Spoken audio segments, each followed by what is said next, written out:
Fallout London is the new fan-made DLC for Fallout 4 set entirely within London. It introduces a new campaign, new factions, weapons, armour, characters, creatures, and even the ability to make tea. Here are 9 amazing new features waiting for you when Fallout London launches on PC at a currently undisclosed point in time. First off, let's talk landmarks. Recognisable landmarks include the London Eye, Tower Bridge, Battersea Power Station, Trafalgar Square, Buckingham Palace, the Imperial War Museum, and Big Ben. Big Ben actually functions as a clock as well, chiming 4 times every 24 hours. Now, in real life, Big Ben chimes every hour, but time in Fallout is sped up, so if it chimed every hour in the game, it would start to get annoying. The devs say you can hear it across the whole map as well, so standing right underneath it will make the chime sound distinctly different to hearing it when you're standing in, say, Bromley. Fallout London is set in 2237 and after a nuclear apocalypse, so the landmarks you're used to have undergone a tiny bit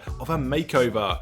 Let's take the London Eye for instance. This has been turned into a sort of settlement with people hiding out in the pods for a nice high vantage point. And Nelson's Column in Trafalgar Square has all kinds of wires coming off it, which seems to be used for powering huge screens, potentially for propaganda purposes. The world map is about the size of the Fallout 4 Commonwealth, so it's surprisingly large for a game being developed by only about a dozen people. The boroughs you can visit are Islington, Camden, Hackney, Greenwich, Lewisham, Bromley, City of London, Wandsworth, Westminster, Eastminster, Lambeth, Tower Hamlets, Southwark, Croydon, and Newham. So there's a huge mix of environments here, ranging from leafy green areas like Wandsworth and Richmond to the hellscape that is Croydon. Apologies if you live in Croydon. You can travel seamlessly across the whole map with no loading, but if you'd rather get to your destination quicker, you can always make use of London's ever-reliable train service. I also love that the world is filled with these little British Easter eggs too. So far I've spotted references to Tesco, which if you didn't know is a British supermarket chain, and the BBC, here called BBM. On to new armour now, and in Fallout London you can dress up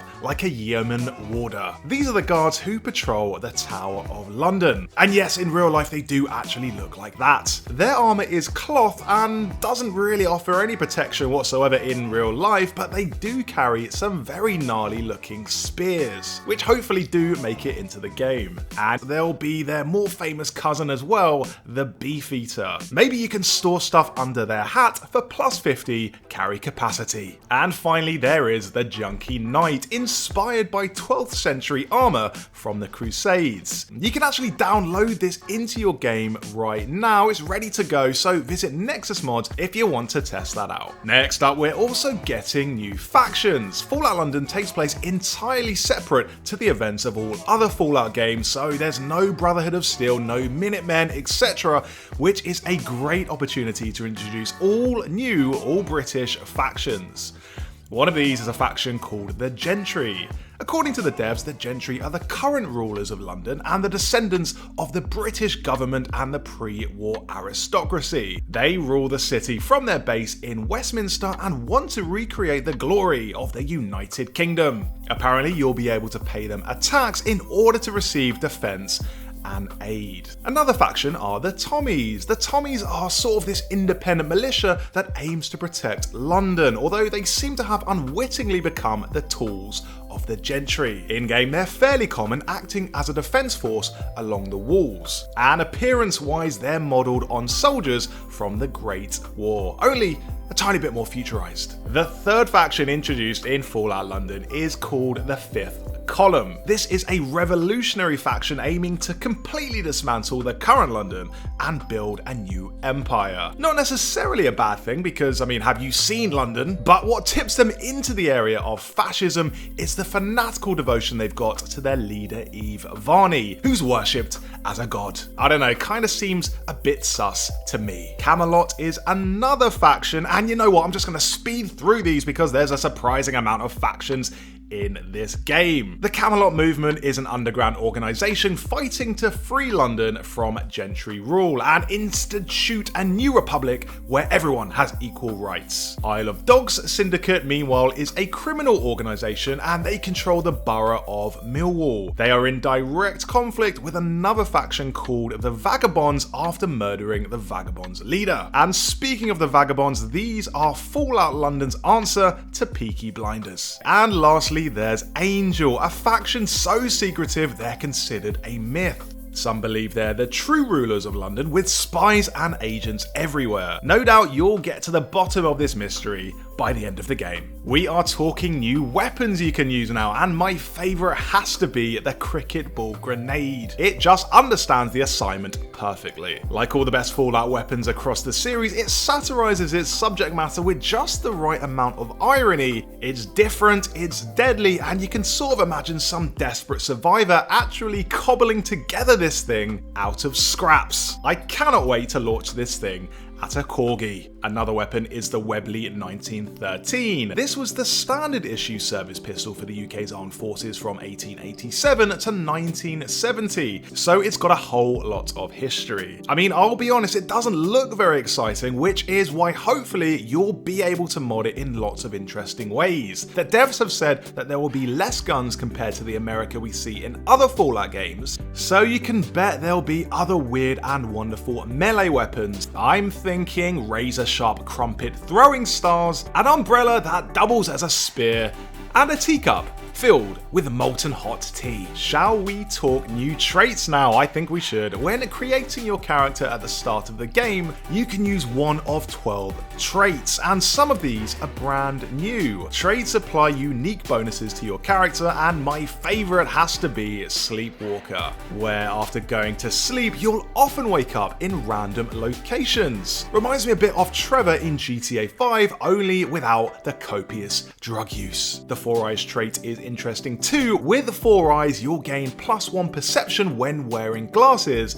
but have -1 when removing them. Not all of the traits are new though. We've seen the likes of Heavy Handed and Night Owl before, but most of the traits do seem like they'll help to change how you'll play the game. On to songs, and what is a Fallout game without a fully licensed soundtrack of bangers? The answer to that question is Fallout London, because there are no licensed bangers in this game. The licenses for iconic British songs would be way too expensive for a free piece of DLC to nail down, but the devs have come up with a way more time-intensive workaround, and that's to go and get a bunch of artists to record all new tracks. And they actually sound pretty decent. I can't play any here because I don't want to get this video taken down, but if you did want to have a listen, the devs have put out quite a few of them already as standalone tracks, so you'll find the links to those in the description. Another new feature of Fallout London is the wildlife. Now, we've already seen concept art of the so-called mutated hounds,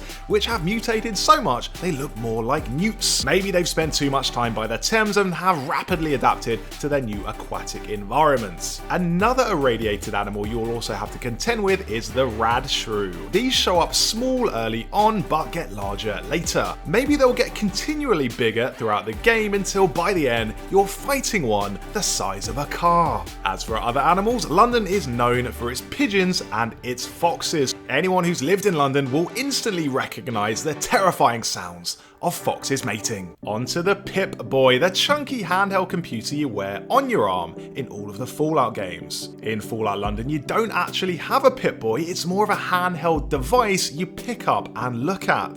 The reason for this that the devs give is that the Pip-Boy never made it over to England. It was a bit of American technology. And the same goes for the terminals, which have a different operating system in Fallout London. The ones here run on Turing technology, a reference to the famous computer father, Alan Turing. Now we are talking the settlement system. The settlement system returns in Fallout London. Introduced in Fallout 4, with this you can build your own bases out of objects and materials you find in the world. It was a pretty major part of Fallout 4, letting you establish your own outposts and helping you to slowly feel like you're mastering your environment, so it's really good to see it back here. There are set points you can build your settlement rather than doing it wherever you want, but the devs have said they've diversified the location. locations. So some settlement locations will be urban, some will be swampy, etc. And finally, tea. You cannot set a game in England without including some sort of tea break. This is actually English law, and in Fallout London, you can brew your own tea. This has been confirmed by the devs in a Q&A, and you'll even get your own china cup and saucer